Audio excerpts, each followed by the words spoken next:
Hope everybody is doing well. It's time for another online dinner party. I've got one guest, and we'll see if others show up as well. But I hope everybody is doing well on this particular Wednesday. You know, we do these online dinner parties every Wednesday, have great conversations, learn from each other, and see what's going on in the world.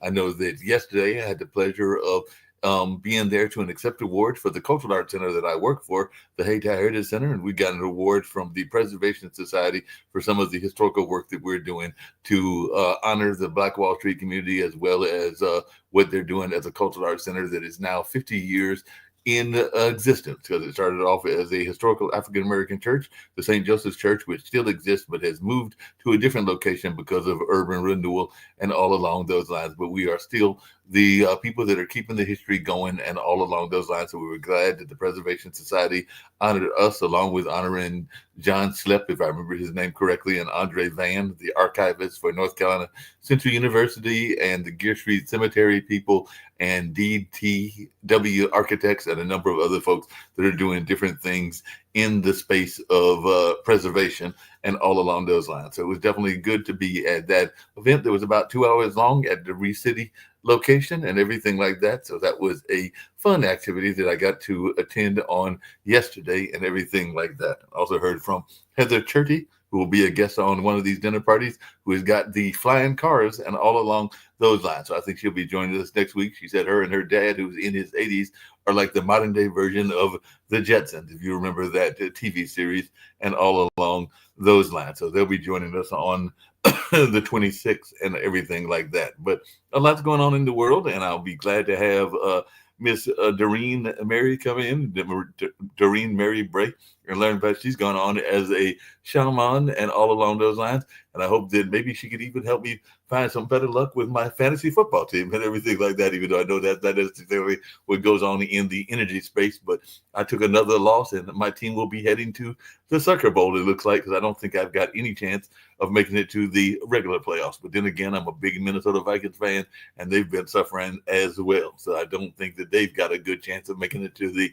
actual playoffs, but they still got time because they're only another several games to go in that space. So maybe they'll fool me and make it to the playoffs and make some noise and all along those lines. I hope they do better than my Milwaukee Brewers did, who made it to the playoffs and then lost to the eventual champions, the Los Angeles Dodgers, and all in that space. But the Dodgers had to go 7 games. And then there are other folks that are following the sports around here because I'm over here by Duke. And of course, people are expecting maybe even Duke to be a number 1 seed after the latest polls come out and all along those lines. I know I've also stepped outside a couple of times, and the weather is lovely. I'm not convinced that Turkey Day is about 8 days from now because it feels almost like summer weather out there or spring weather.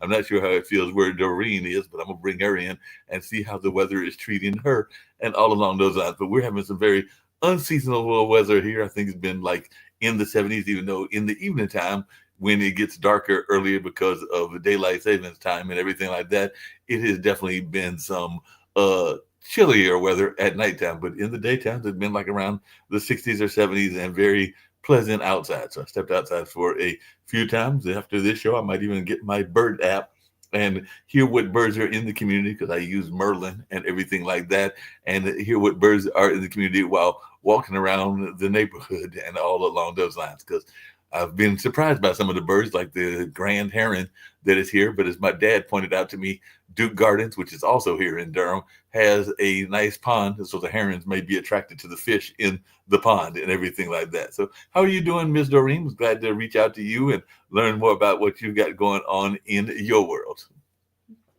Excellent. Thank you for asking. No, no problem at all. So I know that you've definitely got a lot going on and you've definitely been involved in a lot of things. And part of that is ways that we can get our energy better and all in that space. And I've got some friends that are in the energy space as well. And sometimes we are having folks that are going through bullying, going through depression, and doing stuff like that. So, what are some of the ways that you get people out of these negative energy spaces? Because I know the pandemics, they say it's over and it's been over now for a few years, even though COVID is still out there and everything like that. But I was just wondering, how do you get people to live in a positive environment, particularly when we're constantly berated and hit with all the negative news of the world? That's a really good question. for myself, I look at people as individuals. So, everybody has their own programming, their own way of thinking about reality and dealing with reality. So I feel that an individual approach a lot of the time is necessary. But overall, sometimes it's just taking a deep breath, stopping, Mhm. smiling. Just the fact, just smiling can change a person's hormone balance, their whole chemical makeup. I smile, I feel better instantly. So sometimes it can be really simple things. Yeah, that makes sense. Sometimes it's just the simple things in life. Like I said, I sometimes enjoy going out for a nature walk. I might see the birds. I might see some of the other things that are out there. And too often we don't do enough of the regular things that are able to give us joy. There is a pond not that far from here. I guess it would be considered a pond if you're going to go by different styles of body of water because it's not as big as a lake and it's definitely not a stream and everything like that. And I know that I used to maybe a year or two ago enjoy walking around that, but even stumbled across some turtles and some other animals that were there as well. But I was just wondering, how much does nature play in your own life in the way that you use it to ground yourself? I couldn't imagine a world without nature. Nature is in full oneness. One energy flows into the other. Tree roots touch each other, hug each other. It's an interconnectedness. Branches of a tree hold lizards and insects and birds, and there's this whole communion within it. And that's just the energy of a tree. When we look at nature whole, there's this synchronistic energy that moves through it. And if we're breathing, and if we're aware and awake enough to respond to it, it can also flow through us. That to me is ultimate healing. No, that makes sense, and I'm glad you said that. What do you say to people that ask whether animals and trees have souls? Because I know that I've had that conversation. I consider myself more spiritual than religious and everything, but I sometimes wonder about that even when, as a youngster, I remember seeing trees that had been cut, and people would count the circles to see how long the tree had lived and everything like that. But even sometimes me as a empathetic person would sometimes wonder how the tree was feeling after it had been uh, kind of like destroyed in that sense and everything. So I just wanted your thoughts around both animals and plants having souls and whether that is something that you believe in or your thoughts around that. Everything that exists has consciousness. Consciousness is soul.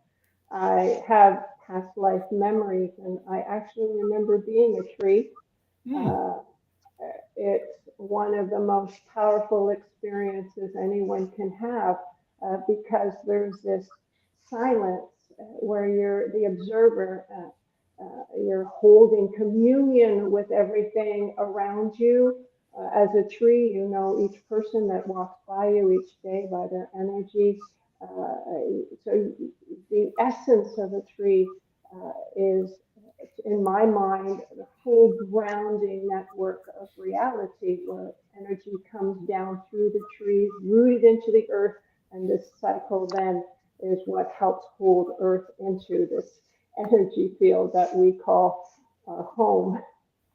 Yeah, we definitely call this energy field home, and I'm interested in how you say that and everything because I sometimes think that people don't give enough credit to the animal kingdom because I know sometimes there's a lot of people that believe that mankind is the top of the chain when it comes to the uh, not just the food chain, but in the hierarchy of animal life and everything like that. But I, for one, know that there are some very smart cats because I used to have some cats, or actually maybe they owned me, since there's the whole notion of whether cats own you or you own cats and whether dogs are more obedient and all along those lines. But I just wondering your thoughts as to maybe humans, because we're doing all kinds of crazy stuff in the world these days, aren't the smart ones and everything like that. That the porpoises or the dolphins and even maybe some animals that we don't like the roaches and some of the rats and everything may be smarter than us. But as a person that is a shaman and a shaman, I should say, and everything like that. But what is your take on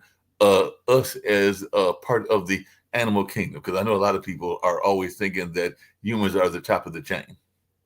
We are animals, and I believe we were born on this planet to be caretakers of the animals and nature, the trees and forests, in particular. Uh, so I believe that humans have stepped outside of their true purpose. Mhm. Uh, they are not practical in the sense that they're working on programs as opposed to essence and their ultimate purpose. I have a dog and a cat. They both dream. My dog will be asleep and she's like, running and woof woof. And, and in order to dream, you have to have consciousness. Right. You have to have memory, right? Yeah. So, of course, there's sentient beings. Everything, again, in my mind, everything on this planet is a sentient being, even down to the worm. They say that if we removed all the worms on this planet, the entire planet would die. If we removed humans, the planet would thrive. Yeah, the interesting part is, like they said, we removed the worms, the planet would die. We removed some of the other things, the planet would die. But if we got rid of all the humans, the world would still go on with the other animals doing what they do and everything like that. I mentioned the Hayti Heritage Center. It's a cultural arts center, but it's an old building. It was built in 1891 and everything like that, even though it was originally created as a brush arbor, which means that they were just having the property and having church service outside as way back as 1869 and everything like that. But one of the things that we talk about is that a lot of people have gone through that building. I don't know a person that hasn't worked in that building, that hasn't heard dance steps, because there have been people that have danced there, that have moved on in life and everything like that, or that has not heard other mysterious things that have happened in that very historical building that has lost some great ancestors. Because I'm a big believer in ancestral connections. As a matter of fact, my grandmother, who created the uh, African American Library in Raleigh, was just recently honored, and an award was named after her recently, even though she did that back in the early decades and everything like that. But definitely, she has been honored, and they named an award after her recently, and all along those lines. So I was definitely proud of my grandmother and the works that she has done and everything. But the reason I'm asking about this is because I know that you have had some connections with dealing with what some people would call trapped souls and everything like that. So, by the way, the Richard B. Harrison Community Library is celebrating 90 years. So she built it some 90 years ago. It opened its doors on November 12th, 1935, and she passed away back in the 80s and everything like that. But I was just wondering your thing around the notion of being connected to our ancestors, and even sometimes people being trapped and maybe having trapped souls and ghosts in, that's not just in homes, but even in people and in institutions. So I just wanted your take on that. Since the day I was born, I've always seen energy, moving particles of light within people, around people. My parents would take me, to a party or somewhere, and I would not just see the energy of each person, which, their auric layers, but I'd also see beings, invisible beings, standing around them or floating on top of them. Some would have a very bold energy, others would be more wispy type of energies, and that's how I learned how to discern what was more ghost like and ethereal, or also which was more angelic or guides that do come to us to assist us. I fully acknowledge that there's many veils between realities, and sometimes those veils are thinner, and people do see them. Uh, and Yeah, good for your grandmother. I think that's really awesome what she did. And I do believe that she's still present in many ways. Her energy is anchored into you. It's also anchored into the things that she did. And so, in a way, we never really die. We continue. We just change forms, but the energy that is us continues on. Yeah, that makes a lot of sense. Now, I know you've written a book, and I'd love to hear more about this book called The Angel and the Avatar. And a lot of people, when they think about Avatar, they think about the successful movie franchise and everything like that. So I was just wondering where you came up with this notion of the book and what the book is all about. I'm sure it's not about the movie, 'cause even though that's what a lot of people think about when they think about avatars, because it was and still is a successful movie series. I think they're on either their third or their fourth installment and everything like that. But I just wondered if you could tell me a little bit about the angel and the avatar and how you came about this book. Definitely, um, I believe we're all angels, Hmm. and this is our avatar. Okay. And that we, this avatar allows us, the angelic form that we truly are, to navigate this reality, to hug a tree, to smell the breeze, to play in the ocean, to hug a child. Without this avatar, we wouldn't have an ability to reach out, unless maybe it's somebody that kind of like me that can see energy and communicate to a certain degree, but otherwise, we have no way of being able to participate in this realm. Um, the Angel and the Avatar, the book, is about an angel in heaven and how desperately she desires to have an avatar and everything she has to go through in heaven before she's gifted one. The purpose of my book is it is a teaching, it is a tool, and I Mhm. believe that we learn through story better than reading self-help books. I know people who have them piled high in every corner of their house, and they're still looking and searching because even though the information is there and it's valid, uh, how we download it into us and make it part of us differs for each person. So this book in story form helps an individual understand their purpose, who they truly are at the base of their being, why they're here, um, how they resonate or vibrate as this angelic form.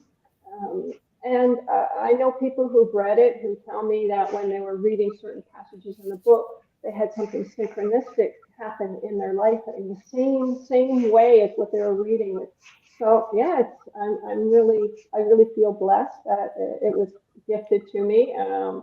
Gifted to me in the sense that uh, the story has been part of me probably most of my life. Yeah, that makes sense and everything. Now, I know that you've also give you go to your webpage, DoreenMaryBray.com and everything, that you've got this notion of some courses that are there. And some of the courses are for different age ranges and everything like that. And I saw that one of them was for what some people would consider mostly teenagers, even though 12 is actually a preteen year and everything like Mhm. that. And I know part of the reason that the network was created, meaning Pod TV, is because they felt that there's a lot of things, including fiscal literacy, that are not being taught enough in our school system. So I was just wondering if you could tell us how you came about this, because it's apparently in an online course for young adults who are ready to explore spirituality, not as a belief system, but as a way of living, feeling, and knowing. And like I said, I for one, am one that believes more in the spiritual side than the religious side. Because one of the things that I've talked about on this show before is many years ago, my dad actually brought me to the house because he had heard that there was going to be a documentary, and I think the documentary was on the religions of the world. And they found out that in the religions of the world, and there was a famous anchor, it might have been Peter Jennings or Ted Koppel that was doing this piece and everything. But they found out that the extremes are what we hear about the most, whether it's in Islam or whether it's in Christianity, whether it's in Judaism or Buddhism and everything like that. But those are the extremes. We don't hear enough about the middle ground where there's a lot more common ground. The principles are very common: respecting Mother Nature, respect your elders, respect your neighbors, things like that. So they're very common themes in all of the religious principles. But then we also get caught up in religious personalities and things along those lines. So I just wanted your take on why a child should take this course and what kind of children you're getting in this course and all along those lines. I've taught adult education for 40 years. The students, spirituality, mostly energetic anatomy, Chinese medicine, but again, that's energy, right? Um, and most of my students, especially in the beginning, were 50 and over.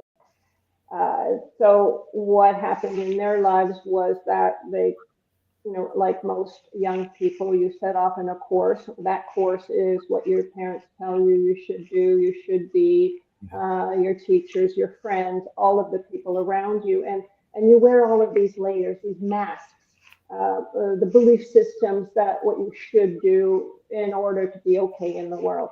And then somewhere, you follow all the rules, and somewhere along the line, you realize you're still not happy. Like you did, the white picket fence, you did all of the things you were told that would make you happy, and you're not.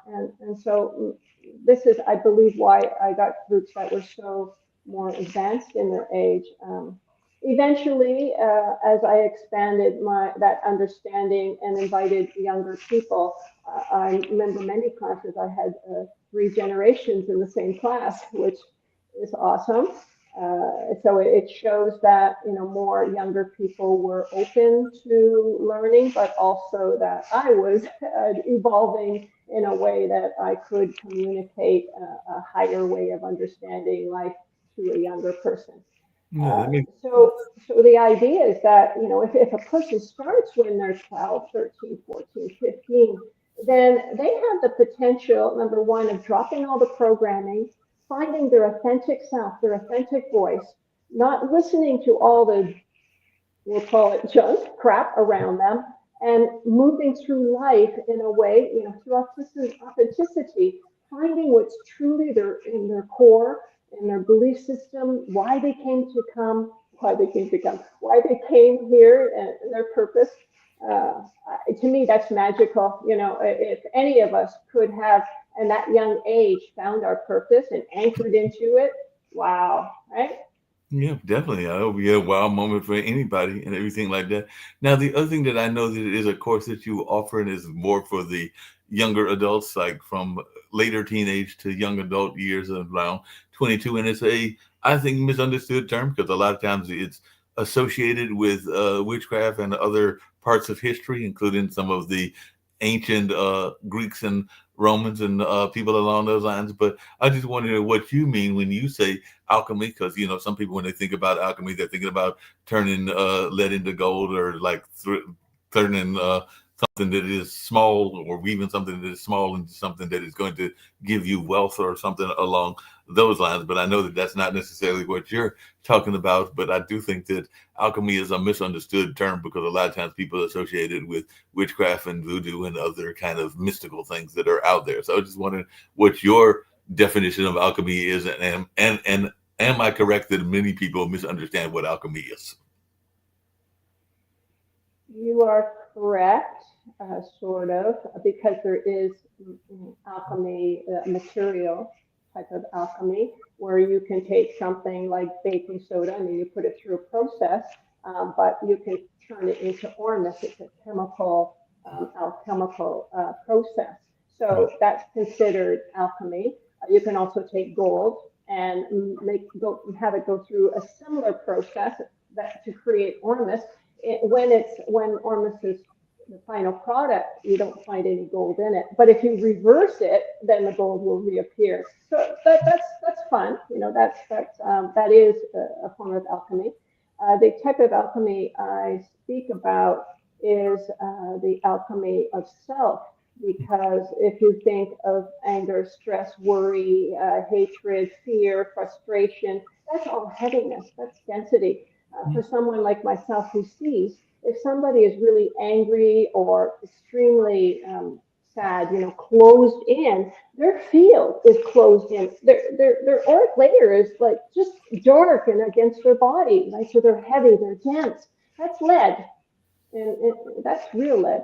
And so the transformation is changing that lead, that heaviness, into gold, which in spirituality, gold is the highest frequency that is available without, morphing into actual soul. So they're still in physical form. It might be closer to ascension, higher molecular vibration. That's the kind of alchemy I teach. Yeah, that makes sense. And I know that one of the other courses you've got for adults of all ages, and many people probably need it, including some of our world leaders and all along those lines, because there's a lot of people that are caught up in the, as you were saying earlier, the fears of the world. There's a lot of people that are even divorcing folks over separate beliefs and everything like that, or having a different belief, whether it's Republican, Democrat, or whether it's conservative, liberal, or whether it's a number of other divisive forces that are out there. But it looks like you have got this course called Soul Ignited, which is wanting us to awaken the powers that we have within. And probably some of those powers are, at least one of those powers, I would think, is the power of empathy and the power to understand people that might be different than you. You might not have to agree with them, but you understand where they're coming from and you're not making judgment on them and everything like that. So I just wanted your take on this notion of awakening the power within and this course called Soul Ignited. Along the lines of what you were first talking about, that disconnection from family, a belief system that, I'm liberal or I'm this or I'm that, or, even I have cancer. Any kind of disconnect where we label ourselves or we label others is problematic, whether in our time period or any time period, because that creates division. And division weakens us. Right? It's connection that strengthens us. So we live in a world right now that is so disconnected between, Facebook, Instagram, Twitter. I mean, you name it. People are on their phones nonstop. Right now, I'm on vacation on a beach, and people are walking by in this amazing environment, and they're looking at their phone. Wow. And they're either texting or whatever. They don't see the ocean. They don't smell the salt air. They don't hear the birds in the sky. They don't feel the warmth of the sand on their feet. They don't feel the energy coming up from the earth and moving through them. They're totally in this disconnected reality. So I don't even know why they're here, because let's face it, whoever we are at the base of our being, it follows us, right? And up until we're ready to stop and reflect, all wholeness comes from within, from the individual first and foremost. I do hope that changes. I'm sorry, I lost track of what I was saying. Well, that makes sense and everything. And you've brought up another interesting point, and I'd love to hear your reflections on that, because I do agree that people have become disconnected. I am fortunate that I have met and tried to meet, and when I see them, and have even a brief conversation with my neighbors. I live in an apartment complex. I know one of the neighbors has got Wilbur, her dog, and everything, and I've met even her parents when they came to bring, or I can't remember if they were bringing or taking one of the other dogs that's a family dog back home to where they live at and everything like that. But I will talk to Anna and Wilbur if I see them. There's the Chinese couple that's nearby, and a couple of other families that I may know them by name or know them just by face or description and everything like that. But I try to at least say hello to them and everything. But I know a lot of people that have, even in apartment complexes or even in their own intimate environments, and no knowledge of the people in their circle. So it does seem like, particularly during the pandemic, a lot of us became disconnected from other humans and have remained disconnected. I agree that people are on Zoom, they're on StreamYard like we are and everything, but they're not necessarily having face-to-face conversation. I've even seen people go to restaurants, and as you were just saying, with the people at the beach, they'll have everybody on that call will be on an individual phone talking to somebody else and not with the people that they are in the midst of and everything. So I just wanted your take on this disconnect that seems to be existing, that could possibly be hurting us as a energetic beings. And as I think I said earlier on the show, I know I've said on other shows, many people consider me to be empathetic and all along those lines. And I think that sometimes us empaths get a bad rap because people are feeling that maybe we're absorbing too much of their energy or talking too much out of school and everything like that. But I think it's just trying to be sympathetic to what people are going through and everything like that. But I just wanted your take on this notion of the disconnects. Beach example, if I'm walking along the beach in my drama, in my head and my thoughts, I am disconnected from the universe because I have closed off to the universe. You can tell how disconnected a person is by how fast they walk.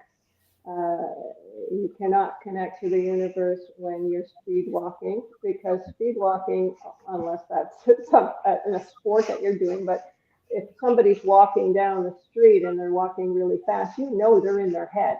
They might not see you or anything around them, the speed of their head is going is the speed their feet are going. Yeah. So this disconnect isn't just from family to family or, because of COVID and everything that happened. This disconnect has been going on for a very long time, but kind of in the background. We haven't really seen it as much as we do now. If you think about 100 years ago, communities supported each other. They, listened to each other. They helped each other. Uh, this type of community doesn't exist anymore, or very rarely does it exist.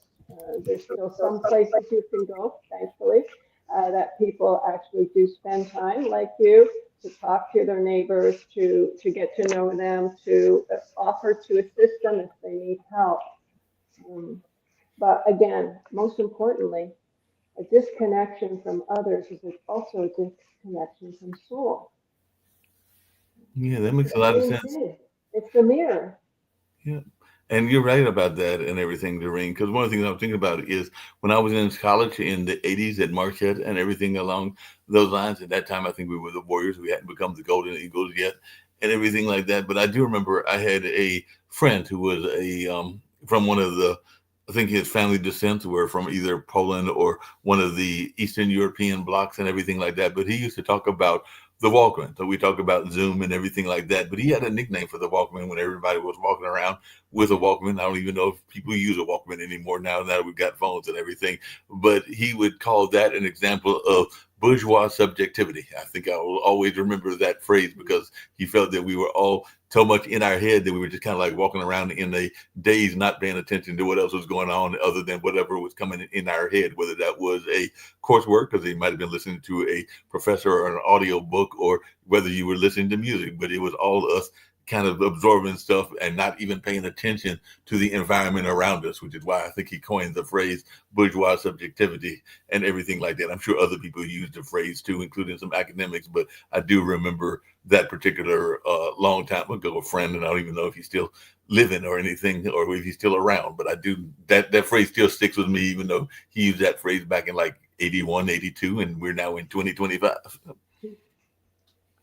So I just wanted to, that's to your point that this has been going on for a while and everything like that. And even in that same space, my dad is a visual artist, and one of the pieces that he did is some people would call it a revolutionary piece, or like not so much a protest piece, but it's not your um, it's art that's used to make a statement. So he did a piece that he was called it was basically about thoughts and prayers, and that's literally what the piece was. I think it was the pull down thing that you get if you're in a fire situation, and all along those lines. So he put in the words thoughts and prayers because his thesis or his idea within the artwork was that too often when we see people in disasters, we give them thoughts and prayers, but we don't always think about that sometimes they need action behind those thoughts and prayers. Nothing wrong with praying to a higher being and hoping that they will intervene or help, but sometimes they also need more than thoughts and prayers. They sometimes need an actual action. And I think that he did that piece around the time that Katrina it was going on and some of the other disasters were going on. So the notion is that sometimes people need more than just the thoughts and prayers. They need sometimes you to do something. So I was just wondering your take on that. Do we sometimes not do enough outreach in terms of helping people? I lived in a small town for about 10 years, small, really small, like one little grocery store, Right. one tiny hardware, that was about it, and a house caught on fire. And all the townspeople from all the farmlands around all ran to help to pull things out of the fire. When it was all over, everything was pretty well destroyed. The five children family. People brought clothes for them. They offered them shelter. They helped rebuild everything, did donations to pay for some of the things they needed replacing in the home once it was built. That's community. That's so important. So yeah, it's not just prayers. Prayers are great. There's nothing wrong with them. Right. But action is a very big part of it, and that's what the Bible teaches. Not that I'm I'm a church going person, but I do understand that there are things in the Bible that are true, and one of them is that Your neighbor is important. It's part of who you are. That's your mirror. If you're a good person, normally they're a good person back, and we share what we are in action and words and thoughts and prayer. Yeah, that makes a lot of sense. I'm glad you put it that way and everything like that in that space.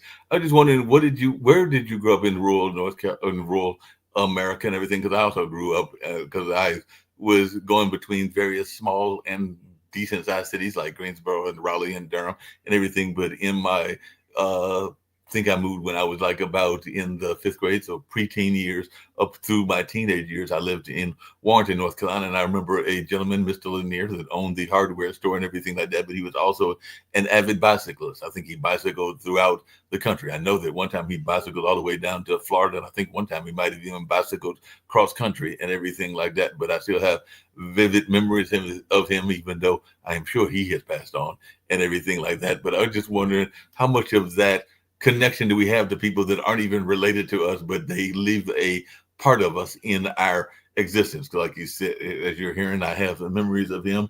That's like I have memories of some of my coaches because I ran track, even though I was one of the worst track runners probably in history and everything like that. But I do have memories of some of the people that were in my life and some that have gone on, like my friend Jimmy Robinson, who passed some decades ago and everything like that. So how much are we connected to these people, and how much of that and is it easier to connect with them in rural environments? That's a good question. It's known that a soul goes through a process after it leaves the body. It goes through a process of remembering its life, its challenges, its love. After that process, if has been a good person in life, then they move on, you could say, towards the light. Uh, Vocabulary is hard when you talk about invisible realms. If they instead were, say, a mass murderer, for example, they would be in their own living hell. An example would be that they are in a self imposed prison where the people they killed are lying there and maggots are, worms are eating them up, maggots are, going through them, and they would relive and relive and relive until they finally reach the place of asking for forgiveness and repent. Right? Each soul, depending on their life journey, goes through a different space-time reality. Uh, if a person has unresolved issues, um, example, a mother that passes away and her kids are young, that's unresolved stuff going on where, the mother is worried before she dies about her children. Are they going to be okay? Are they going to be protected? Maybe they don't have a dad to help them. So now her energy is going to be bound to the children's until she feels that she can release them, that they're okay. So each individual goes through their processes, again, depending on their life story, who they are or have been. The cleanest escape, you could say, would be somebody who has lived well, feels that whoever they leave behind are okay. They'll figure it out. They did good. They feel they did good. They did the best they could. And then they will go on and I'll read the book and you'll find out what happens. No, that makes a lot of sense and everything. But I've had the pleasure of having a couple people on this show, not a lot, but a couple that have had what would be considered past life experiences, including some that at least two or three that I can remember that claimed that they had made it to heaven's gates and had experienced what heaven would be like and all along those lines. Now, whether they have or they haven't, that is up to debate depending on how people believe in their own system and everything like that. But I was just wondering, there is this notion that people have that certain people will never make it to heaven's gates no matter what they do in life, even if they were to go, if you believe in reincarnation, through several incarnations of themselves and everything. Like, I know that there are some people that would be surprised if they got to heaven's gates if they saw Jack the Ripper or Idi Amin or Hitler on those gates and everything like that. Now, having not made that trip, I'm thinking that they're probably not there because they were known to have led those three individuals horrible lives and everything like that. But you've also got people that are thinking that it's their way or the highway in terms of religion and everything like that. So they would also be surprised if they saw, even though this one I think probably is there, but they would be surprised if they saw Mother Teresa, if they are of the belief that only a certain type of Christian will get there and everything like that. But I'm thinking that in the bigger picture, the man above, the woman above, if you want to believe that God is of feminine nature and everything, will be looking at the entire um, book, if I can use that book of life kind of narrative and everything. We're looking at everything you've done, because we've all done good and bad in our lives and everything like that. So they're probably going to be looking at the entire narrative. And if you believe in reincarnation, they're going to be looking at the multiple chapters, because this is only one chapter, and the next life or the past life would be another chapter. So I was just wondering your take on that and your thoughts around that as a visionary teacher and somebody that considers themselves a naturopath and a teacher and everything like that. And I don't know if you ever thought that you've gone on those journeys, but I have heard people that have been on my show that have claimed that they have been there. And one person even said that they saw, if I remember their description, they said that they saw just about all the religions up there, but they were almost like in different neighborhoods, but they were all up there. They were just in different places and everything. But that's what they visualized in their version. Yeah, you could say that each religion is a different frequency, because the person holds different thought forms around that religion, and those different frequencies would exist in a different realm. Yeah. So I used to own a school where I taught energetic anatomy, as I mentioned before. My students, some of them were with me up to 10 years. My students would start off classes having trouble meditating, staying still, being inwardly quiet, especially during a meditation. The meditation could be 10 or 15 minutes. It was usually at the end of class. And they might be present for maybe, one quarter of it if they were lucky. And when they came back, they'd say, "Oh my God, that was so long, I couldn't focus." Right? But then my students that are 5, 6, 7 years into meditation and study, now they would come back from meditation and say, "Doreen, that was like 5 minutes, but really it was an hour," right? Because you enter a realm of no time. There was 3 separate occasions when, so I'll explain. A teacher, their energy should be here, and the student's energy is here. And as the student's vibrations lift, the teacher's energies also have to lift. So this is what's going on. The teacher is bringing the students into higher and higher frequency. Well, as you're aware, reality, we understand reality vibrates at this very thin stream. That's where our consciousness lies. But consciousness is this, right? So there was a few different occasions where I bumped outside of this realm and entered this one by mistake. It wasn't purposeful. So 1 minute I'm in the classroom, I'm giving the meditation, they're following along. I've always did guided meditations. And the next moment, I'm starting to feel really weird, like my cells are sparkling and farther apart. And I'm kind of looking at myself going, "Whoa, what's going on?" And the next second, I traveling like a trillion miles an hour, just shh, and then and boom.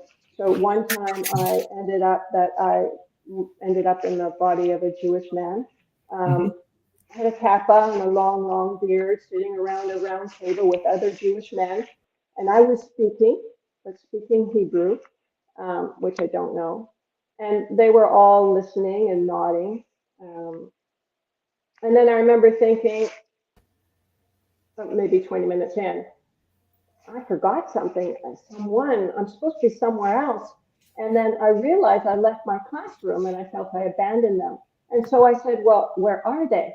So what I learned is that, remember the game Battleship, where everything is on this grid, and you would Mm-hmm. try to, put a pin in where that battleship was. Well, reality is like those grids, and I needed to find where I came from. I needed to find where that point was in reality, because I saw reality, all these bubble realities all around me, and I said, "How do I return to that one spot, that one place, that classroom where my students are sitting waiting for me," I would suspect. So I remember thinking, okay, what did the classroom smell like, feel like? sound like, taste like, what was the essence, that whole package. And the minute I put the whole thing together, I was traveling 1,000,000,000 miles an hour again, and then plop back in the seat in the classroom. And for the students, they're in the meditation, and then after a while, they don't hear me speak, so they open their eyes. They go, "Where's Doreen?" They start walking around the classroom. I'm not there. I teletransported myself, my molecular structure actually shifted, and I disappeared from the classroom. And then for them, they're walking around looking for me, and the next moment, well, 20 minutes later, boom, I reappear in the chair in front of them. Does that Wow. answer your question? That does somewhat answer the question, and that's I'm wondering their reaction to that and everything like that, because I'm thinking that they were sitting there going like, well, where did she come from and how did she get out from nowhere to somewhere? Because just along those same lines, and I was wondering your thoughts around this is I have been one, like I said, that tries to be in tune with my spiritual side. And even a long time ago, I remember having a deja vu moment is when I was a teenager and went to a journalism camp, and I felt that I had met everybody in that camp before I actually met them. So I'd had a dream and knew all of the people that were in the camp. And I think it was maybe, it wasn't a big crowd. It was maybe somewhere between 8 to 10 of us and everything like that. One from Georgia, a couple from the Virginia, Maryland area, and all along those lines. And I think there were a couple from North Carolina, but it was maybe 8 to 10 of us. And like I said, I had a dream about them and felt that I knew them even before I physically met them. And that was in my high school years and everything like that. And in that same space,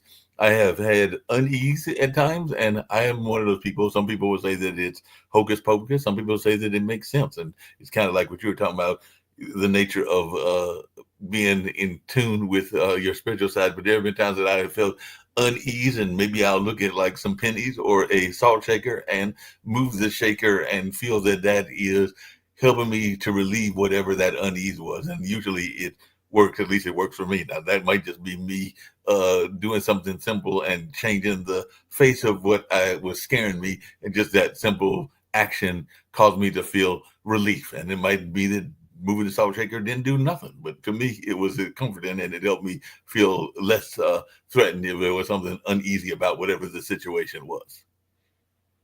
So that's using your power, because that beach idea again, if you're walking along the beach and you're in your problems in your mind, you're not light. You are heavy and dark. Whereas if instead you focused on deep breaths, you listened to the ocean, you purposely, consciously looked, smelt, felt, heard the environment you're in, now you are opening yourself up to, that's an amazing power. Now that's where healing comes from. So what you did is you opened yourself up to the possibility that that would change you, and so it did. Mhm. Yeah, but definitely change the environment, and whatever the threat was did not feel like a threat anymore. It might not have been that I was thinking somebody was going to knock on the door. That could have been a threat or something that would be problematic and everything like that. Like I also listened very much. I mentioned that the Heritage Center is a historical building and everything. And sometimes I will be in late night meetings, and sometimes I'll get a feeling that maybe I need to leave by a certain time and everything. Not that I'm going to cause any interference or anything like that, but I don't know your beliefs, but I do sometimes think that some of those ghostly spirits, they're like anybody else. They like to have their private time. So sometimes I get this message that, you might want to leave before, like, say, 9 p.m. or 10 p.m., because we might want to have this building to ourselves for a while so that we can dance around and not be noticed. Because I've told you that people have heard mysterious noises at relative times, but sometimes maybe they want the space to themselves. At least that's my belief system and everything. Now, some people may think that that sounds hocus pocus, but that's the way I felt sometimes. It's like, they are allowing us to share their house to preserve their history, but also preserve the history of the building and other things. And sometimes you just feel like, hey, they need their time as well. So is that a mistake on my part, or am I correct in thinking that sometimes the spirits are like us in our own home? Sometimes we want Because I know sometimes when I visit my dad, who is very much alive, sometimes you get the feeling that he's ready for you to leave and he's had enough of your company and everything like that. Not that he is insulting me or telling me to kicking me out of the house, but he's just ready to have some downtime or maybe some downtime with his lady love and everything like that. So I'm thinking that spirits are the same. Sometimes they might give you a signal that we're ready to have our own party. Spirits are conscious beings, just as we're conscious beings. What you're doing is you're following your intuition, your guidance. And that is a power that most people don't listen to. And so good for you that you do. As you know, everything is particles in motion, vibrations. Uh, Everything is a vibration. Nothing is solid as we think it is. So those spirits at certain times, because how the planets align, everything in our environment shifts. And there are times when the particles may be thicker or denser in your home, which would be more comfortable to you. And then there'll be times when certain planets or stars align that it's more comfortable for them to be in that space and more uncomfortable for you. And so you're being aware, that's conscious attention. So that's awesome. Yep, that's what I try to do is have that conscious attention and everything like that. Now, I was having a conversation earlier today. I mentioned Dad, and his current lady is a Taurus, I believe, and he doesn't really follow the astrology and everything, and I don't really follow it. I do think that a lot of the traits are common and everything, but I know that two cancers can be very different because I am in the Cancer sign, and I have a friend that is a fellow Cancer, and he is very much of a lack of a better term, and I don't think that he would deny it because he's got multiple kids by multiple ladies that he's been involved with and everything. So some people would consider him to be a quote unquote womanizer and everything like that. I am more subdued and have had my own dating issues, don't have any kids of my own, and haven't really had that many long-standing relationships. So we are both of the same sign, but vastly different is what I'm trying to point out and everything like that. And Dad is a Gemini, and his first wife, my mother, was a Gemini as well. So they were both Geminis, but his latest lady love is a Taurus and everything like that. And some people might be like the bull and the twin getting along, but they're one of the best couples I've ever seen. And part of it is that they respect each other's space. They live separately, but respect each other's space and respect each other's art forms, because she is a dancer and he is a artist in both photography and other art forms as well and everything. But I just wondered, is that something that people should pay attention to? Because I know some people will pick up their newspaper, their daily newspaper, and go to the astrology signals and everything like that, even though a lot of times those are just simple traits and everything. And I do find that a lot of those simple traits are, for the most part, good matches. Like I know a lot of people think that Cancers are great cooks, and I'm a Cancer, and I can follow instructions for microwave, but I wouldn't call myself a great cook. Unlike my brother, who I taught to cook when I taught him to read the book when he was, because he's 7 years younger than me. So he was probably about 5 or 6 and I was probably 13. And he handed me the book and said, read it to me. And so he, even to this day, is a pretty good cook. But I was wondering, in terms of astrology, is that something that you are a believer in or as a spiritual teacher, or is it something that is nonsensical? 12 signs for almost 9 billion people. Yeah. So I do believe that it does have some validity. There's no doubt about it. But there's also a uniqueness that each individual carries, a uniqueness of their soul imprint, which has nothing to do with planetary, because planetary is physical, right? Whereas your soul is, well, I know for a fact I've had thousands of lives, not just in a human form, which means, each life I've had, I was born under a different zodiac. Right? I wasn't always born under the same one. But so the soul is the real part of us that is never changing. It adds on by, each lifetime, understanding more of reality, seeing life through different eyes, different perspectives, different realities. As you know, a bee doesn't see the same, it's ultraviolet, it doesn't see the same way we do. I remember one time I was sitting at a stream in meditation, and all of a sudden I felt like someone was watching me. And that's not a nice feeling. So I remember jumping up and looking and surrounded by woods. There was nobody around. Um, I look everywhere, don't see anyone, go back into meditation, but this was really strong. Somebody's watching me. So I get up again. I'm looking like, who, what, where? And sit back down, nobody's there. And then when I was sitting there about to go back into meditation, I noticed below me there was a frog. It was sitting on a rock and it was looking up at me. And I went, whoa, that was what was watching me, the frog. So I thought, I wonder how, because it's staring at me, and I thought, I wonder how it perceives me. I had no idea.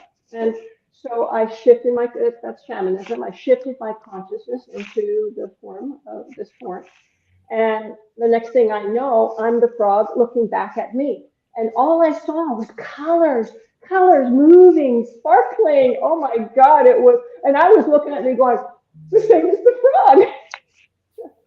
Wow, that's amazing and everything. What is something you mentioned seeing yourself as in a past life as a tree, and now you're saying in a current life as a frog and everything like that? What is something that you have seen, because you said thousands of lives and everything, that has surprised you, and what is something that you learned in that process that caught you off guard? Because I'm thinking if you're able to have that kind of tune in into the nature and into what's going around you, that it would surprise you some of the things that you may find out. Because I mean, there are animals, I mentioned some of them, that definitely people as a general rule don't like them because they are considered vermin or considered nuisances. But I'm thinking that if you're able to come back and live in that space, even if it's only for a brief second, because flies don't live that long and everything, or if you come back as a rat, or you come back as something else that is seen as a bad animal, if you can use that term, even though I think all animals have their own uniqueness and everything like that. But what is something that has surprised you when you've gone through this process? Evolution, conscious shifting, changes. I remember when I was a kid writing a poem, it was about being a fly. You mentioned the fly. Right. And in the poem, I'm paraphrasing, it said something like, oh, I'm a fly, I'm a fly, I'm flying. Yay, I love buzzing around, I'm a fly. And then swat. Oh, now I'm a bird, I'm I'm flying around. And oh, a cat caught me. Oops, now I'm and always understood that we're just changing forms, and each form we change perceptions. Nothing is greater or lesser than. It's all in a way, in a different way of thinking of it. We all wear the faces of God. It's just in different forms, seeing reality through these different windows. Yeah, and you say that, and I was just curious because I have become a fan, and I mentioned it on this show and other shows, of a certain podcast. It's on YouTube. I think it's on other places as well, and you can definitely tell that it's humans playing the roles and everything like that. But it is the cat podcast, and I think the other one is called the dog podcast. But it is basically them giving voice to what we think the cats and the dogs are thinking. And some of them sound very accurate, because in some ways they're thinking that the cat is basically, and I mentioned it earlier, of the notion that the humans are their servants, whereas the cat is, whereas the dog is being the obedient companion and everything like that. And that is a typical stereotype. And I have definitely liked both dogs and cats, and have had both of them in my life, even though I don't currently have any animals, even though I did cat sit maybe about a year and a half ago and everything like that. But I was just wondering your take on some of these stereotypes, because it was interesting where they were talking about some of the things that they did even to aggravate humans. So I think in one of the podcasts, the cat was talking about how they will intentionally knock over a dish just to watch the human's reaction. And another one, there was the cat that was not being all that great of a hunter of the mouse that was in the video as well, because they were having too much fun laughing at the human trying to catch the rat with a broom and everything like that. So they were making fun of the human and its hunting abilities, for lack of a better term, and everything like that. So I just wondered your take on these, because that's become part of the podcast and the people using the internet even for frivolous activities, or what people might consider just fun activities, to watch what people's thoughts are of the different animals. Like, I'm a big fan of otters and everything like that. A friend of mine actually wrote a book about my fixation with authors. Well, actually, I guess they're more of an acquaintance, but they used to be a friend, but I've lost track with them and everything like that. But I just wanted your take on our fixations with animals, and are some of these fixations and stereotypes correct? I sometimes wonder if people who have fixations over certain animals, um, the reason they're so attracted to them is because they have been that animal in one of their lives, and so they understand that animal in a cellular, deep way. Uh, Animals communicate, and sure, they laugh at people. I have no doubt. I don't know the program you're talking but somebody else has mentioned it to me, so I know of its existence. I suppose they are animal communicators, and really they see those expressions and understand that the animal is communicating, and therefore portraying it in these videos. Uh, It's Animals interesting. are wise. It's interesting you say that, Doreen, because I had an unusual pet, and it was given to me by a friend that was going to theater. They were going to work in New York as a theater tech, if I remember correctly, and I can't remember the young lady's name, but we had worked on some projects. She had worked in the Arts Council with me when I worked at the Arts Council, and she gave me three geckos. They were ironically named after um, different Italian dishes. So I think I had fettuccine alfredo and linguine. I think those were the three that I had, and everything like that, and all along those lines. And I took care of them as best I could. I'm not saying I'm the best pet keeper or even plant keeper and everything like that, because I know I can do better in terms of knowing when to feed them and all along those lines. But they lived for at least a little bit with me and everything. But as we know, that gecko commercial has been around forever, and I sometimes have joked that I felt that they were looking at that commercial because their terrarium was near the kitchen sink and the TV was closer to my bedroom, which is in the back of a loft apartment. So I'm sure that they could, and like you said earlier, they were probably just seeing colors. But in my mind, I'm going like, if nothing else, they're hearing people talk about the gecko, and everything like that. So they're probably thinking, why is Cousin Ed on the TV and everything like that? So that was my running joke, was that they were probably wondering why Cousin Ed was even on the TV and got the TV series, whereas they did not. Just like I'm sure that Wilbur, who somewhat looks like Lassie, is probably wondering why he hasn't got his TV contract if his uh, lady that is keeping him with, or they're sharing space together, is watching that show, even though that's an older show. And Anna, the owner of Wilbur, if you want to use that term, is in her 20s, so she probably doesn't even know what a lassie is and everything like that. But I'm just thinking that they might see things on TV or hear things on TV that are related to them, that they are sometimes wondering in their own way why those people have fame and they don't. I do know that people have dogs that watch TV, and sometimes cats watch TV. I had a cat in the past that we used to go and, hit the TV, like if there was something on that it was interested in, like a mouse, or so they do perceive the screen.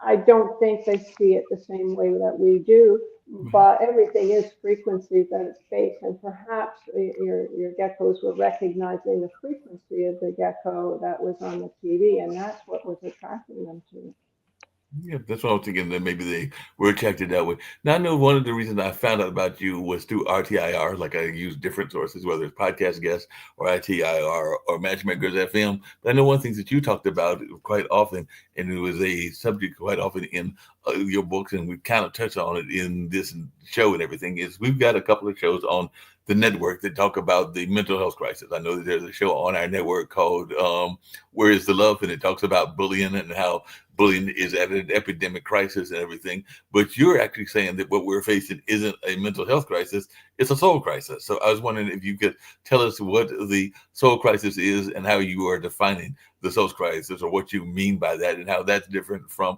burnout. Because we always hear people talk about burnout in jobs and burnout in relationships and a number of other things like that. But it seems like you are saying that there is something deeper in play, and you've been kind of alluded to that during this hour conversation. But I was wondering if you could go further more into what you mean. think of these poor kids.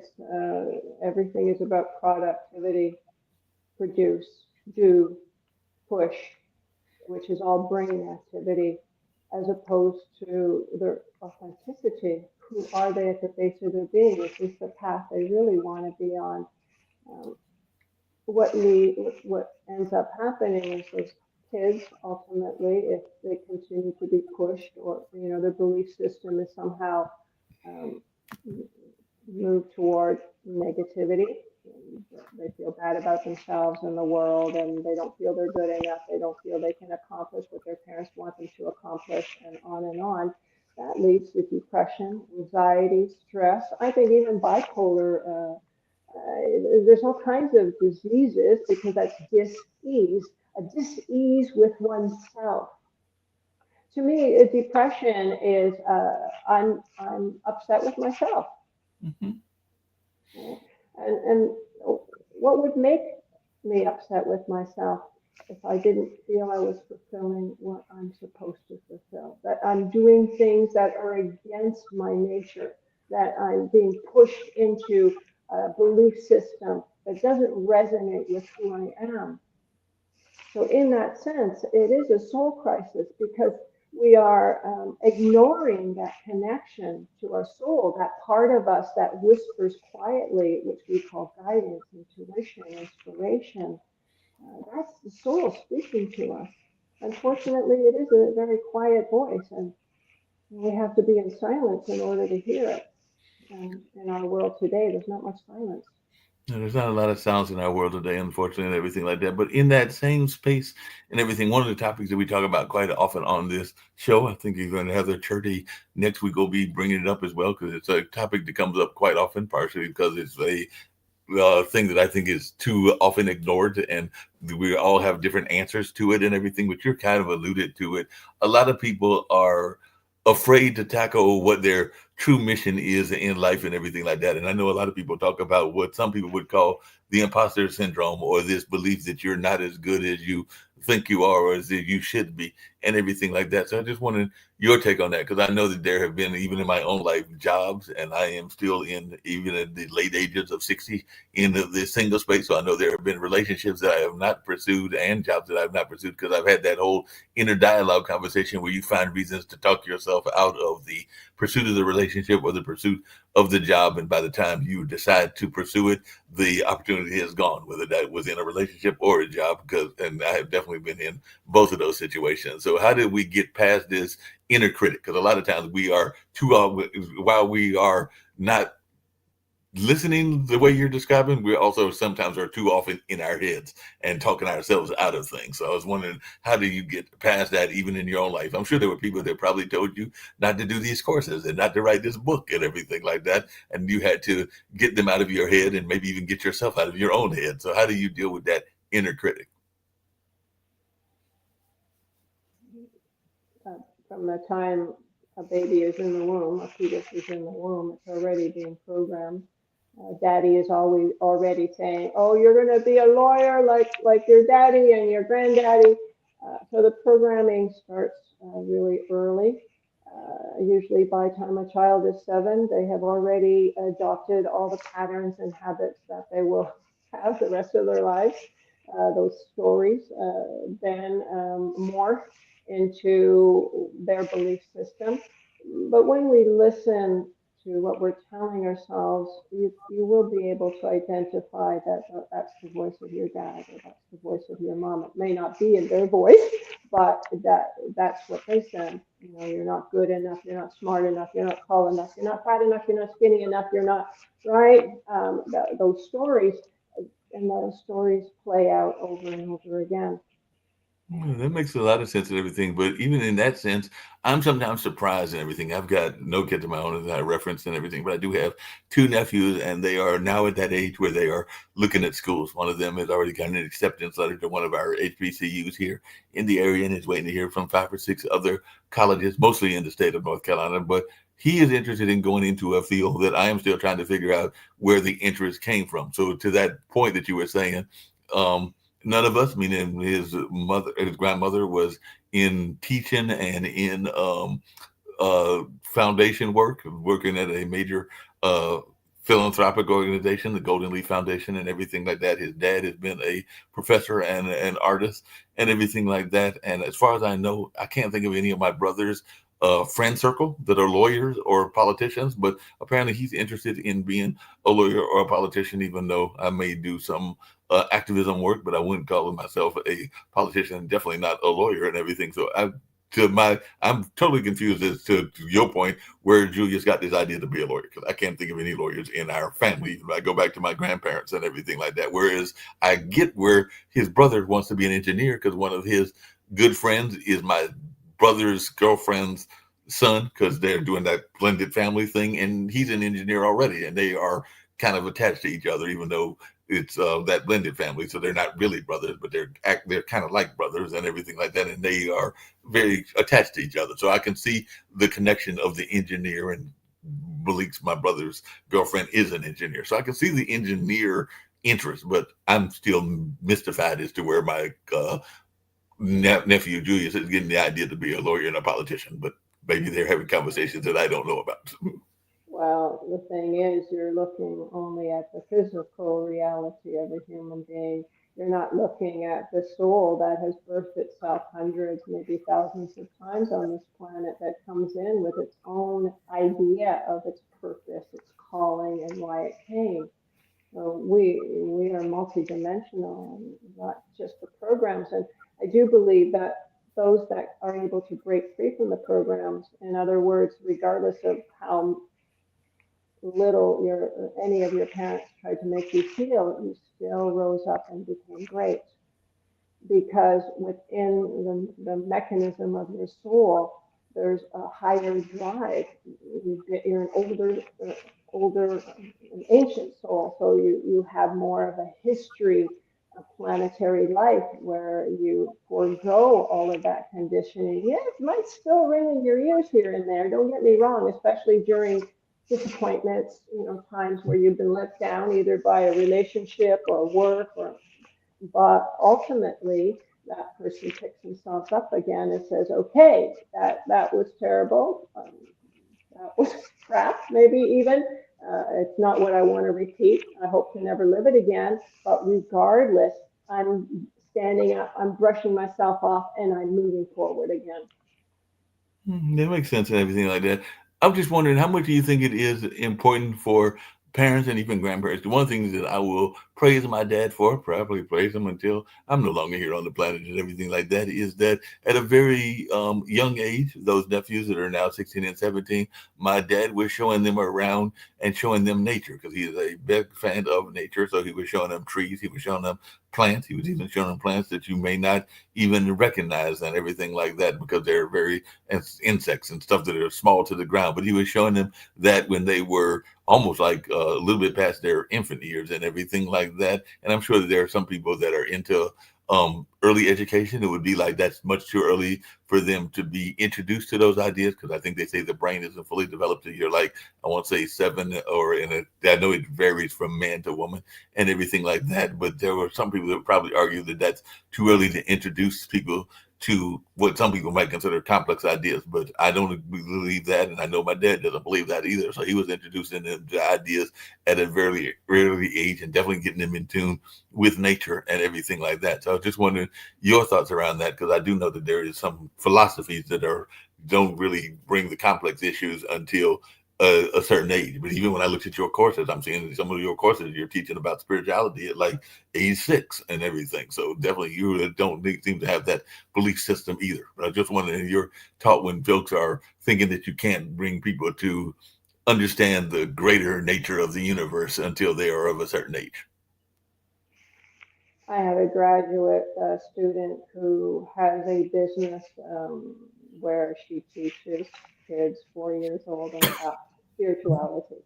So it is doable. It's not my forte, but there are people who are focusing in that area, and those kids have really developed in a beautiful way. For your grandfather, I think it's wonderful that he introduced those children to nature. We are nature ourselves, so I think that should start from the time the child's out of the womb. It was actually my father, their grandfather. So I don't know if you heard it Okay, correctly, but yeah, it was my father, their grandfather. okay. But that's great that he did that. My goodness, I wish everyone did. So many kids in the city have no idea about nature. They're so disconnected. It's almost scary. Yeah, we're disconnected and even disconnected from things that people are considering junk. 'Cause the other thing that my dad does is he has looked at like some of the old rail nails and some of the old rail items, and he's actually made that some of his artwork and everything like that. So he's definitely incorporated animals like insects into his artwork, but he's also incorporated what some people would consider like found art, like some of the old rails from the railroad tracks and some other things into art and everything like that. So I think that sometimes we don't just ignore nature, but we even ignore some of the things that we have created that are out there as well, because we just kind of like don't think about the intricacies of them or what was going on even in the making of them and everything. We just kind of like take it for uh granted that they were created, but not thinking about the people that were behind them and even how they have impacted us. Because I have friends that are fascinated by old railways. I remember a friend at one of my other jobs that had a fascination, and ironically, I think he was in the autism spectrum and everything, but he had a fascination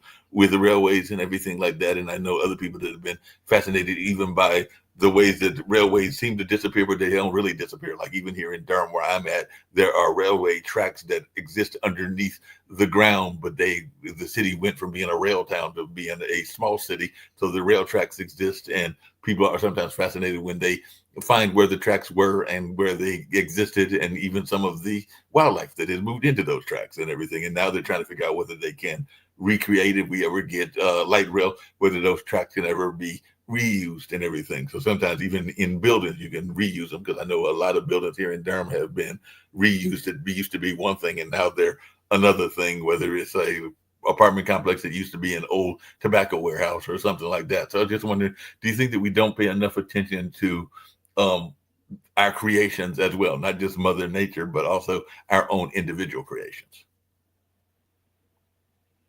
Everybody is certainly different, and there are people who look into pyramids and structures that are way older than the pyramids, and others walk right by and couldn't care more or less. Right.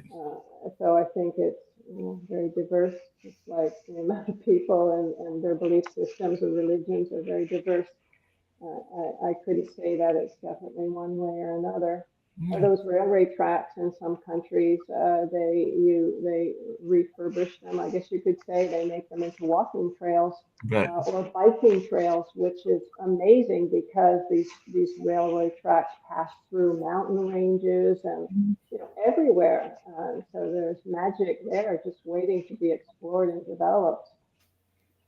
You mentioned that a couple of times, and I wonder your thoughts because you are a world traveler in addition to your spiritual journeys and everything like that. But do you think that we do a good enough job in trying to understand? Because part of the creation and the reason for the creation of Pod TV was that they had friends that were other parts of the world, and they didn't feel that we were getting enough of their story and their opinion of the pandemic and everything like that. So I know that there's a gentleman that comes in from Bangladesh regularly. There's a gentleman that comes in from Canada. We used to have a gentleman that came in regularly from Australia, and even people from New Zealand that aren't on the network anymore, or Scotland, and they would oftentimes give us that information, because not everybody can afford. I mean, you wish everybody could afford to travel to other parts of the world, but let's be realistic. Not everybody has those kind of resources and everything. So it is sometimes good to get a different perspective. So do you think, in your mind, as one that has traveled the world, that we've done enough good job of understanding people from the various parts of the world? Because this is a big universe that we live in with those billions of people that you were talking about earlier. People don't even really understand their family members or their neighbors. Right. So how can they understand another culture which is completely different from what they understand? They eat differently, they pray differently, their whole system is different. Example, where I live in Canada, by the way. Where I live, I know every herb. I can go into the woods and even if there's no leaves on the trees, tell you what type of tree they are. I know how to use the bark to make medicine in the summer, their leaves, how to make medicine. I know every wild plant and how to use it either as a medicine or to weave it into clothes. So that environment to me is very comfortable. I have the knowledge of it. But when I went to Belize, I went into the jungles and I knew nothing. I didn't know the insects, the reptiles, the right, the culture, the trees, the plants. I knew nothing. So yeah, everything on this planet is different in a beautiful, magical way. And we can take the time to learn, but still, like I said, and most people don't even really know their own parent or their sibling or their neighbor. So I think that we're expanding knowledge-wise, but I believe what's important is to recognize the diversity of plants, nature, people, animals, and honor each perspective, whether it's yours or not. How important do you think it is? Because I have relatives that claim more of their indigenous side than other sides of their ancestry. I know that me and my brother and my dad and rest of the family claim mostly the African American side of our ancestry, but I do have cousins that are very much into the native side of our family lineage and everything like that. And it does seem like a lot of our First Nation people are more in tune with the soul and the kind of the nature of what's going on with the soul. I know that in the native culture, there's a lot of activities with like sweat lodges and things along those lines. And even in some of the First Nation kind of people in other countries, whether it's the Aborigines in Australia or even some of the early pioneers or early settlers in like the original people in Scotland that are very much in tune to their spiritual side and everything. So I was just wondering, do you think that people that are longer history in terms of being civilizations are more in tune with their soul and maybe have less of a soul crisis than those of us that are very much westernized and everything along those lines? I gave sweat lodge ceremonies for 30 years. I only stopped giving them a few years ago. They're a lot of work. But this experience changes people on an extremely profound level. I'm not native. My grandfather's mother was native, but that's like so removed. And I had people come up to me and say, "Why are you giving a sweat lodge? You're not native. You're not allowed to. You don't understand. How could you say you're a shaman? You're white." You know, uh, the thing is, shamanism, any belief system that connects you to nature, whether we call it shamanism or mysticism, um, it doesn't belong to natives or aboriginals or white people or black people or orange people or green people, whatever. It's a state of being. And that state of being, once embodied, can shift not just the person, but even people in their field or people they touch, people they speak to. So, who holds the ancient wisdom? Those that remain in silence, those that are willing to let go of their ego and all the identification that comes from the programming, the life story, and hold space.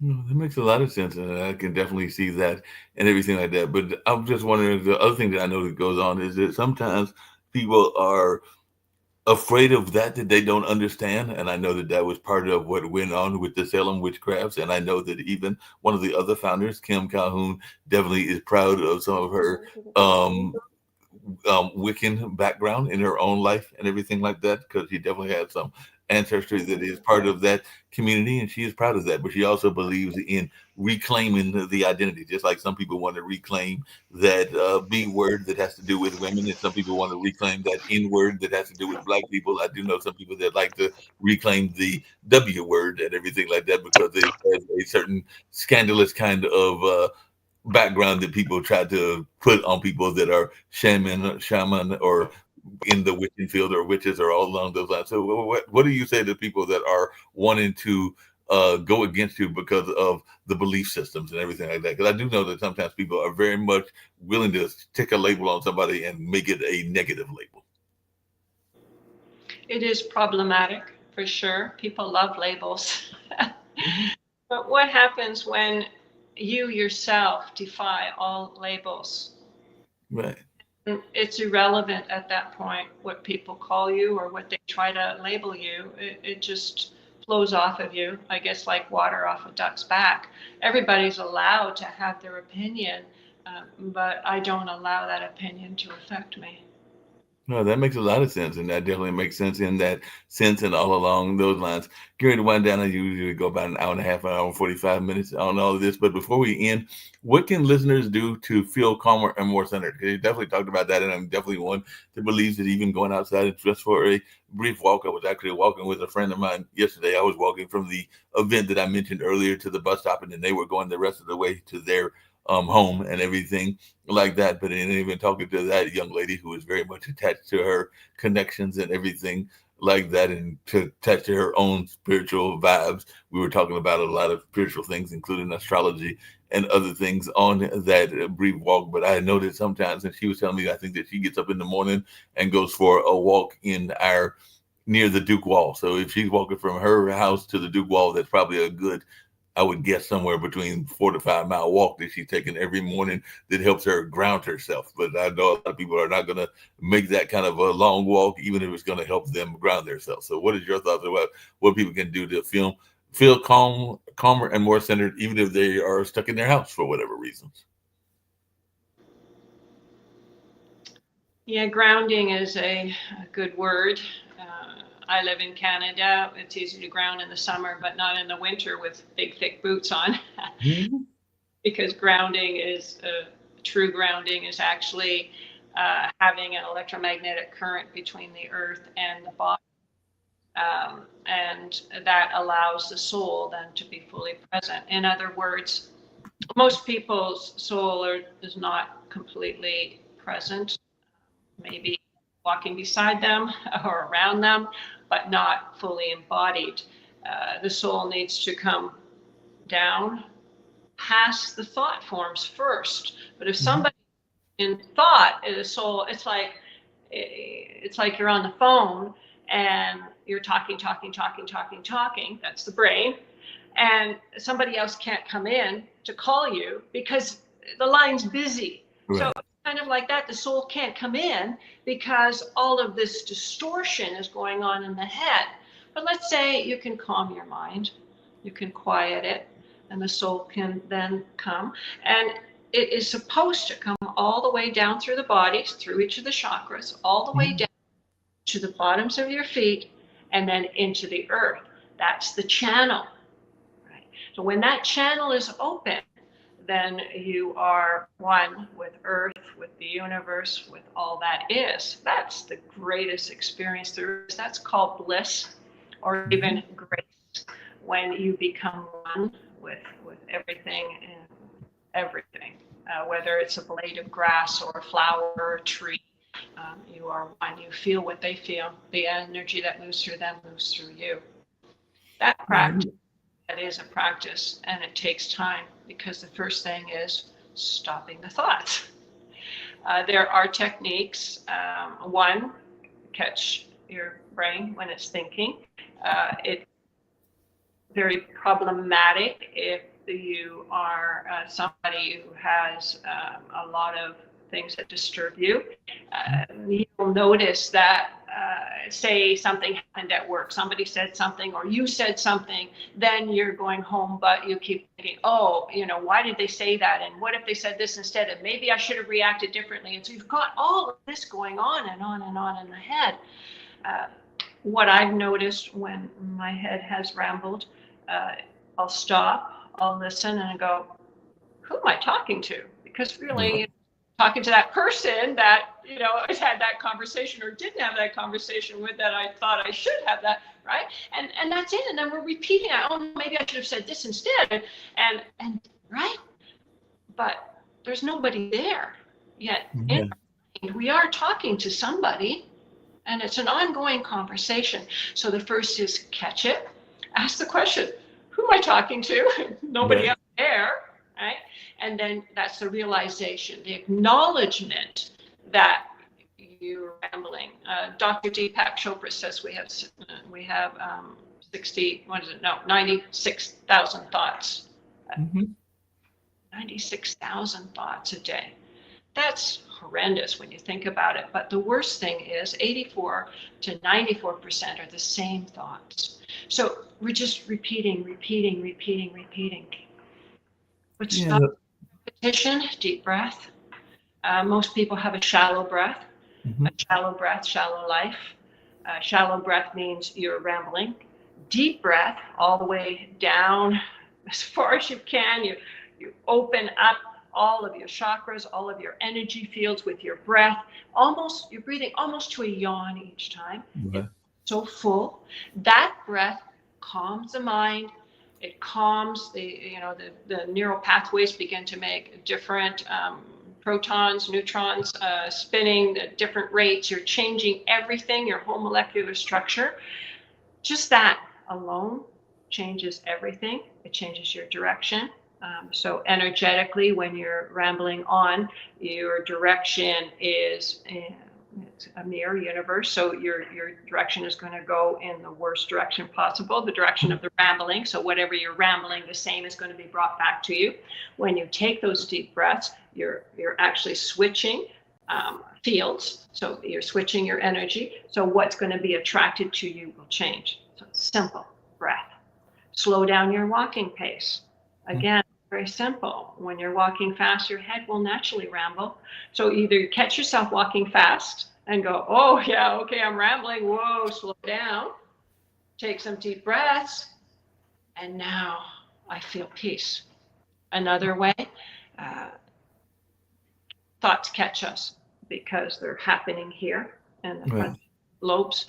And we hold our conscious attention in the frontal lobe. So a thought happens and then whoosh, we're gone. If you bring your attention to the back of the head, there's a place called the seat of the soul. It's above the spinal column and at the base of the skull. We call it a throne. So you snuggle into the throne. You snuggle your conscious attention into the throne and become the observer. The thoughts might still be happening way up here, over here somewhere, but you're just observing. You're no longer being swept along. That in itself displaces your position. So you're no longer the thought having the thought and the thought sweeps you away. Now you have a choice to either engage in the thought or just watch them float by and not participate. What most people don't understand is that we're like a radio. We're receiving signals all the time. Those thoughts may not even be yours. Like somebody once said to me, Doreen, I'm walking along and I'm having a great day, and then boom, all of a sudden I feel like crap. I'm having these bad thoughts, negativity. Why? Well, she was probably, that antenna was probably focused in on whatever was happening. She downloaded that information into her. She acknowledged it as hers. Now we own it, right? We look at it. The moment you look at it and engage with it, now it becomes part of you. So now she identified it as hers, and then it brought her energy down. So as that antenna, as that radio, we can choose what station we listen to. We can stay on the same station all our life and listen to the same blah, blah, blah, or we can change stations, choose to change stations. And that's just by feeling a higher frequency that's somewhere there. We just kind of like turn that dial, right? When that's what you're doing, and tune into a frequency that resonates with you, that makes you feel joy, that makes you feel open, that makes you feel receptive.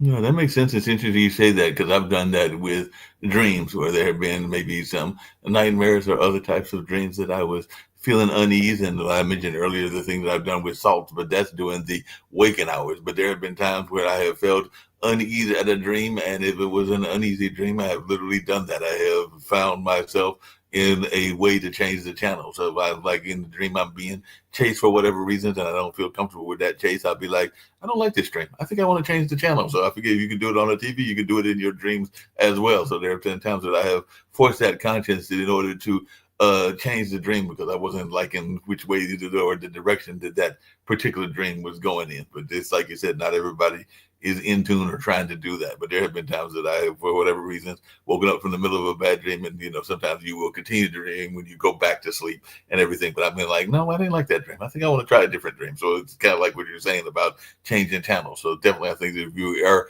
in tune, you can easily, well, not easily, but you can try to change the channel if there are things that are disruptive for whatever reasons.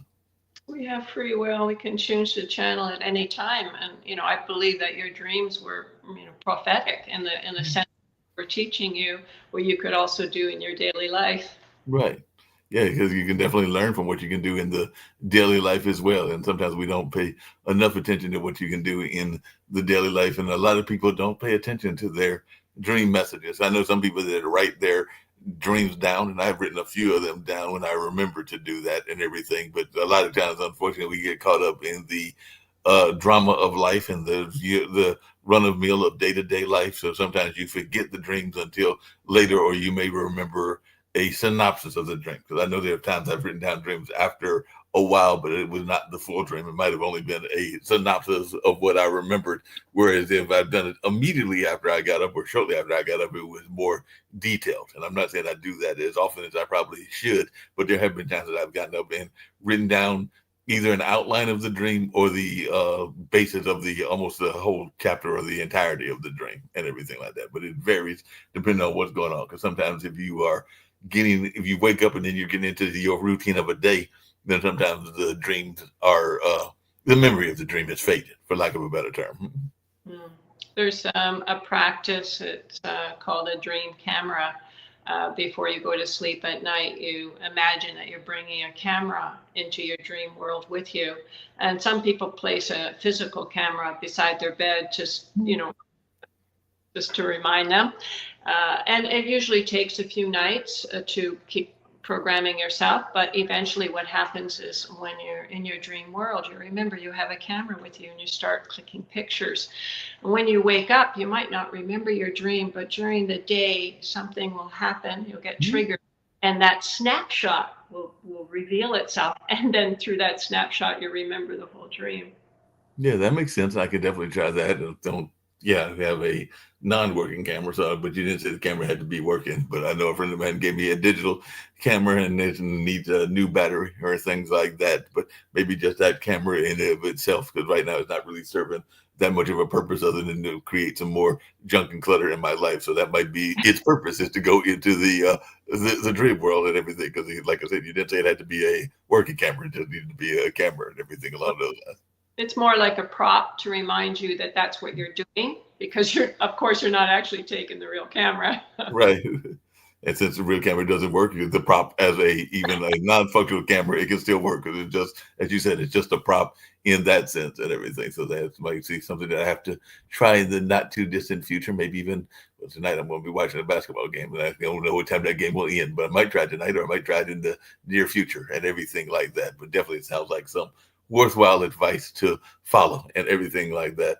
Like I said, I know we're getting wind down, and I've thoroughly enjoyed this conversation. I hope other people have got some insights into what they can do in their dream world, but also in their life in general, and even breaking those stereotypes. I don't know if you answered that question, but what is your thoughts when people want to conquer those stereotypes before we end the whole thing? Because I do know people that like to reclaim things that have been maybe taken out of context. So a lot of people, when they think of witches and shamans, or however you pronounce it, they think of like the Salem witch trial and things like that, which is the negative aspect. Where I think they said more than half of those people weren't even practicing the craft and everything like that, but they were doing other things that the ruling powers didn't like.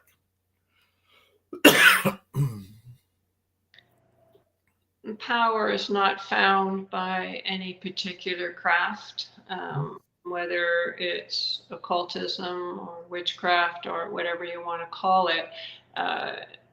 Each of these arts are a frequency that some people engage in because they feel that there's power there, Right.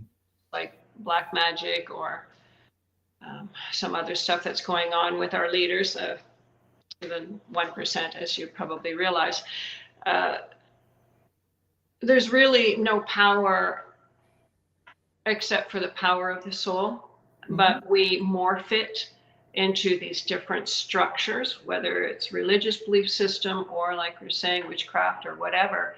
It's all the same energy that we're using, but putting on different hats with it.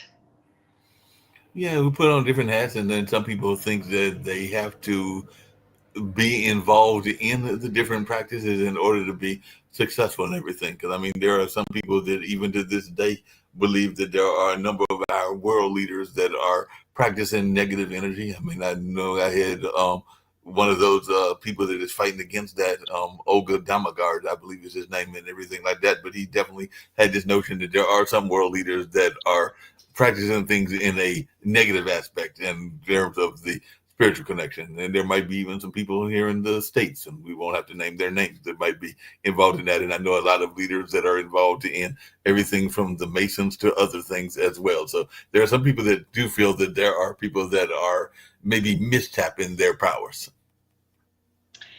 Yeah, and there is power there. I guess the real question is which power is the greatest power? I believe that there's always been light and dark. Right. There's that what we would say is good and bad. Right. There's different sides of the coin, and there is power on both sides. Which one is greater? Well, first there was light, and light was all there was. So light. Yeah, light is always going to win over darkness, even though it may not seem that way every time. But at least that's my philosophy and belief, is that in the whatever the end is, or whatever the final battles are, usually light will, there, in my belief system, I do believe that light will always win over darkness. But it may not always feel that way, because sometimes it feels like the darkness is winning, whether that's in your personal life or in your world life or in your universal life and everything like that. But I am one of those people, like I said, I've had people that have called me an empath and everything, that believes that in the end light will win. And even now it seems like, it may not seem like it, but the powers of light seem to be gathering strength. At least that's the impression that I'm getting from other people that have empathic beliefs. So it does seem like there is a shift in a more positive direction, even though with some of the things going on, including the way we're treating each other, it may not always seem like it. But it does seem like there is at least a little bit of a shift, maybe toward a more positive direction. Or maybe I'm just being overly optimistic. Well, look at it this way. You have a room that's in total darkness, and you bring in a candle, one candle, and it's no longer dark. It doesn't take a lot of light to shift what is darkness, what is negative on our planet. We just need those that carry the candle forward into the darkness. I agree. That's definitely what we need and everything. But like I said, I've thoroughly enjoyed this conversation. These shows usually go anywhere from an hour and a half to about an hour and 45 minutes. I always give my guests, and we've done a lot of that in this show. It doesn't always work out this way. But in every show, I give my guests an opportunity to give their message of positivity, their message of hope, or whatever that may be for the universe, and also to share how they can be reached and contacted. And if there's anything that we haven't touched base on that they would like to share with our listener audience. And like I said, Pod TV is a global network, so we have listeners and fans from throughout the world, and it is aired on Amazon Fire, Roku Live, and a number of other sources, including Facebook, Instagram, and a number of other Twitter, and a number of other sources as well. So any message of positivity that you would like to share with our audience, call that my own personal mission, because I've been doing that in this show for about the network's about 4 years old. So I think I've been doing it for about 3 or 4 years. And I'd like to have every guest give a message of positivity. To your point, I figure the more light we can shine, the better the world. Well, just what you said, the more light we can shine, the better the world. We each came with a calling, with a purpose. And of course, some are, covered in fear and worry and concern. So they're their light at this time, but I believe that each person's light is below all the programmings. In other words, it's layers on top of who we really are. And just taking some deep breaths and letting all of that drop to ground, letting it all go, shedding it, will illuminate the light that they are. that is the greatest gift anyone can give themselves in the world. And I pray that in for each person. That makes sense. If you want to tell folks how you can be reached and contacted if people are interested in your coursework, I did see that there'll be some new courses coming up in 2026, which is next year, but they're not on the website as of yet. But if you want to tell folks how you can be reached and if there's any other message that you want to share. And then last but not least, I'm going to go out because I sometimes have various PSAs. So I'm going to go out with one that I go out with quite often, which is about the power of educators and education, but not just the regular teachers, but also their support staff, whether that's guidance counselors, the janitor, or other people that are involved in the education system. So if you want to speak to the role of education in your own life, that's what we'll close out with. Okay, you kind of cut in and out during that last part. So, but as far as reaching me, it's my name, DoreenMaryBray.com. So it's easy. Name of my book is The Angel and the Avatar.com. So I'm easy to reach, but I didn't quite get the janitor one. No, I was just saying that I'm going to play a PSA. It'll be the PSA to get us out of here, but it's a PSA from a gentleman in Oklahoma that is supporting educators and around the worldwide. But he's basically just supporting the power of education and educators. But when he says educators, he doesn't just mean the regular educators. He's also talking about the guidance counselor, the janitor, the resource officer, but everybody that's involved in the education system, because that's who he honors when he makes these awards annually and everything like that. So I just wondered if you could speak to the power of education in your own life. Education comes in many forms.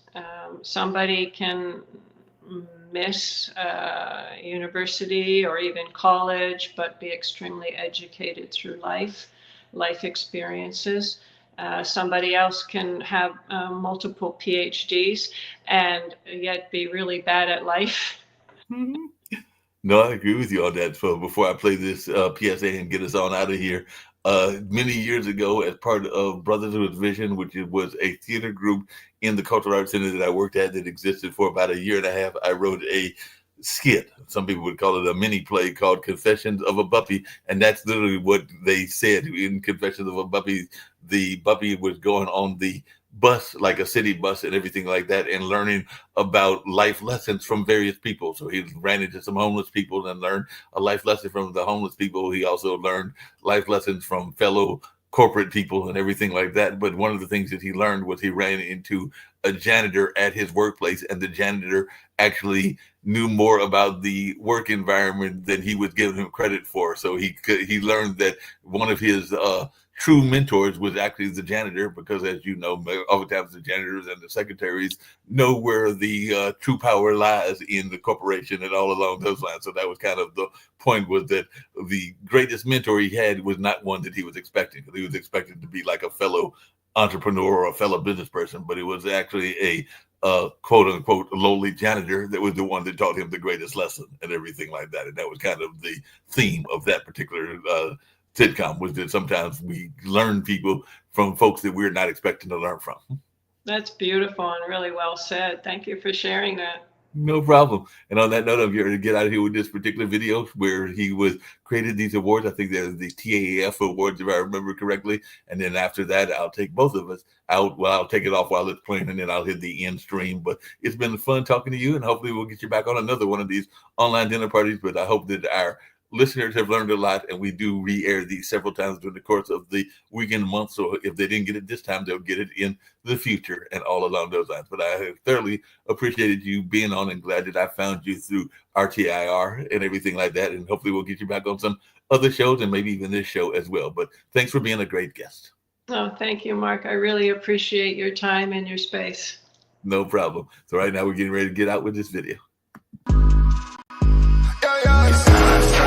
I won't fold, I won't drop until we on top. Only going non-stop. I won't fold, I won't drop until we on top. Only going non-stop. I want to thank everyone for coming to the 2020 TAF Awards.